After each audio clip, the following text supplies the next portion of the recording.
بسم اللہ الرحمن الرحیم۔ السلام علیکم ففتھ کلاس۔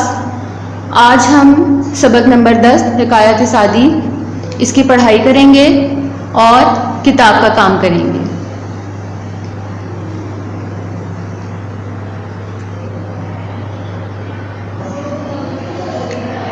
حکایت سعدی۔ شیخ سعدی فارسی زبان کے بہت مشہور شاعر تھے۔ قوم کے اخلاق کی اصلاح یعنی بہتری کرنے کی کوشش کرنا کی خاطر انہوں نے نثر میں بھی چھوٹے چھوٹے سبق آموز یعنی سبق سکھانے والے قصے اور کہانیاں بیان کی ہیں جن کو حکایات کہتے ہیں۔ حکایات یعنی قصے۔ یہ حکایات ان کی کتاب گلستان میں شامل ہیں۔ ان حکایات کی اہمیت کا اندازہ اس بات سے لگایا جا سکتا ہے کہ کئی زبانوں میں اس کے ترجمے کیے جا چکے ہیں۔ درجہ ذیل حکایات بھی شیخ سعدی کی کتاب گلستان سے ماخوذ ہیں، لیے گئے ہیں یا اخذ کیے گئے ہیں۔ پہلی حکایت جو لی گئی ہے وہ ہے سخت گیر جاگیردار۔ سخت گیر کہتے ہیں ظالم کو۔ ملک شام میں ایک نیک بزرگ رہتے تھے جو لوگوں کے ساتھ بہت شفقت یعنی مہربانی سے محبت سے پیش آتے۔ وہ بے حد سادہ زندگی گزارتے تھے مگر اپنے ارد گرد رہنے والے ضرورت مندوں کا بہت خیال رکھتے۔ مصیبت زدہ یعنی مصیبت میں مبتلا لوگ ان کے پاس آ کر اپنا دکھ بیان کرتے تو بزرگ ان کو دلاسا دیتے اور انہیں اچھی اچھی نصیحتیں کرتے۔ پریشان حال اور مصیبت کے مارے لوگ ان کو اپنا سہارا سمجھتے تھے۔ اس علاقے کا جاگیردار بے حد سخت گیر یعنی ظالم انسان تھا۔ وہ اپنی زمین پر کام کرنے والے لوگوں کے ساتھ بے رحمی یعنی ظلم سے پیش آتا تھا۔ لوگوں سے محنت اور مزدوری کرواتا اور بدلے میں بہت ہی کم معاوضہ ادا کرتا یعنی ان کی مزدوری۔ اس کے باعث یعنی وجہ لوگ سخت غربت کی زندگی گزارنے پر مجبور تھے۔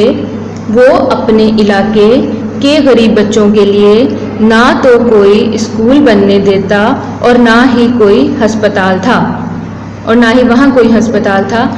اس طرح غریب لوگ زندگی کی بنیادی ضرورتوں سے بھی محروم تھے اور ان کے بچوں کا مستقبل بھی تعلیم نہ ہونے کی وجہ سے تاریک تھا یعنی اندھیرا تھا، بالکل آگے ان کو روشنی نظر ہی نہیں آ رہی تھی۔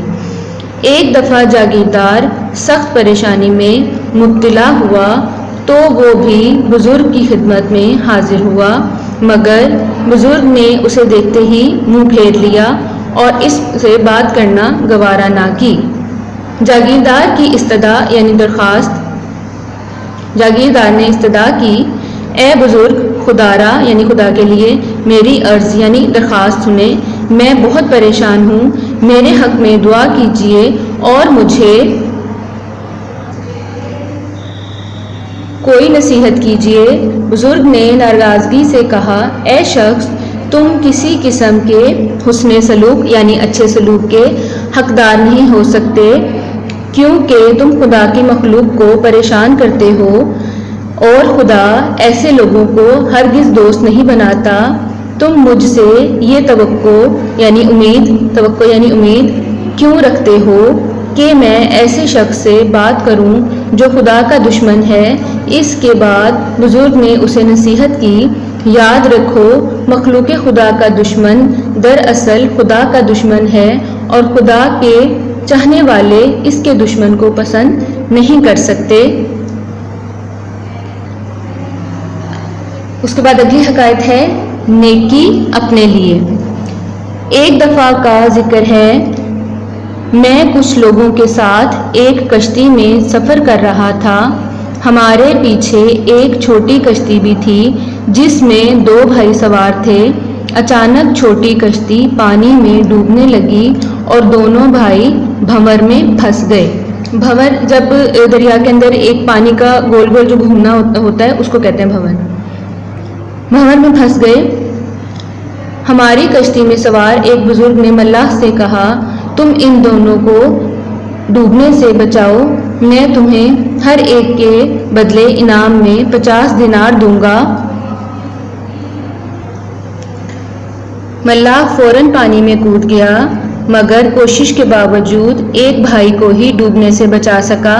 میں نے کہا، اس کی زندگی باقی تھی، اس لیے تم اسے بچانے میں کامیاب ہو گئے۔ ملاح ہنسا اور بولا، آپ نے جو کہا وہ درست ہے، مگر اس کی ایک وجہ اور بھی ہے۔ لوگوں نے پوچھا، وہ کیا؟ ملاح نے جواب دیا، ملاح کہتے ہیں کشتی چلانے والے کو، میں نے اس کو بچانے کے لیے زیادہ کوشش کی، کیونکہ اس نے ایک دفعہ جنگل میں جب میں بہت تھکا ہوا تھا مجھے اپنے اونٹ پر بٹھا لیا تھا، جبکہ دوسرے بھائی نے ایک دفعہ مجھے بہت مارا تھا۔ میں نے سوچا اللہ تعالیٰ نے سچ فرمایا، جو نیک کام کرتا ہے وہ اپنے لیے کرتا ہے، اور جو برائی کرتا ہے وہ بھی اپنے ہی لیے کرتا ہے۔ اس کے بعد ہم اپنا بک ورک کریں گے پیج نمبر 59 پر۔ سب سے پہلے آپ کو نظر آ رہا ہے یہاں پر الفاظ کو لغت کی ترتیب سے لکھیں، یعنی لغت میں ہمارے پاس جو حروف تہجی ہوتے ہیں ان کی ترتیب سے۔ اب ان میں سے ہم دیکھیں گے سب سے پہلے لغت میں ہمارے پاس کیا آتا ہے، الف۔ تو ہمارے پاس اصلاح کا نمبر جو ہے وہ 1 ہو گیا۔ اس کے بعد آئے گا الف کے بعد کا آتا ہے بے، تو بزرگ آ جائے گا۔ بزرگ کے بعد دیکھیے ہمارے پاس الف بے پے تے ٹے سے اس طرح آتے ہیں حروف، لیکن ان میں سے یہاں پر نہیں ہے۔ اس کے بعد ہمارے پاس آ جائے گا جیم چے ہے، تو اس میں حقائق ہیں ہمارے پاس۔ پھر خدمت، دکھ، شفقت، غریب، مجبور۔ آپ نے اسی طرح اپنی بک پہ نمبرنگ کر لینی ہے۔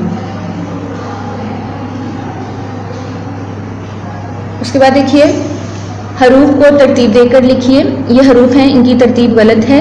آپ نے ان کو ترتیب دے کر ایک بامعنی لفظ بنانا ہے، جیسے یہ بنے گا نصیحت، مصیبت، راحت، خلقت، خدمت۔ اس کے بعد پیج نمبر 60 پر ہے، خالی جگہ پر کریں۔ خدا ایسے لوگوں کو ہرگز دوست نہیں بناتا جو خدا کی مخلوق کو پریشان کرتے ہیں۔ نمبر 2 پہ ہے، یاد رکھو مخلوق خدا کا دشمن دراصل خدا کا دشمن ہے۔ شیخ سعدی فارسی زبان کے بہت مشہور شاعر تھے۔ شیراز ایران کا ایک شہر ہے۔ نیکی کا فائدہ نیک کام کرنے والے کو ضرور ہوتا ہے۔